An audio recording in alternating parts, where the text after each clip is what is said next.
అవినాష్ కి డైవింగ్ అంటే చాలా ఇష్టం. ఇప్పుడు అతను ఫ్లిప్ చేయడం కూడా నేర్చుకున్నాడు. కానీ అతను డైవింగ్ పోటీకి నమోదు చేసుకోవడానికి వెళ్ళినప్పుడు అతని స్నేహితుడు నీరజ్ ఇలా అన్నాడు, నువ్వు ఇతర పోటీదారుల కంటే చాలా బరువుగా ఉన్నావు. అయితే దానికేంటి?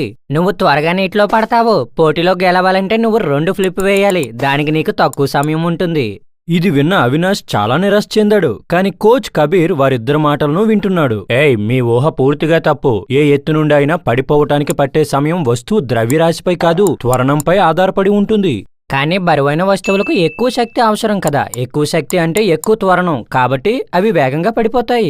భూమి తేలికైన వస్తువులపై తక్కువ శక్తిని ప్రయోగిస్తుంది, కానీ తేలికైన వస్తువుల శక్తి కూడా తక్కువగా ఉంటుంది. దీని అర్థం తక్కువ శక్తితో కూడా ఇది అధిక త్వరణాన్ని సాధిస్తుంది. మరోవైపు త్వరణంతో ఒక బరువైన వస్తువును కదిలించాలంటే ఎక్కువ శక్తి అవసరం. ఈ శక్తి కారణంగా భూమిపై తేలికైన వస్తువులపై తక్కువ బలాన్ని ప్రయోగించి బరువైన వస్తువులపై ఎక్కువ బలాన్ని ప్రయోగించినప్పుడు త్వరణం ఉత్పత్తి అవుతుంది. మరియు ఫ్రీ ఫాల్ లో వస్తువు యొక్క వేగం ఈ వేగ వృద్ధిపై ఆధారపడి ఉంటుంది. కాబట్టి మీరు అందరిలాగే అదే రేటుతో వేగం పెంచుతారు మరియు సరిగ్గా అదే సమయంలో నీటిలోకి దూకుతారు. అవినాష్ పోటీలో పాల్గొనడమే కాకుండా 2 ఫ్లిప్లు చేయడం ద్వారా గెలిచాడు. భౌతిక శాస్త్రాన్ని స్పష్టంగా అర్థం చేసుకున్న వ్యక్తి ఏమి చేయగలరో చూడండి.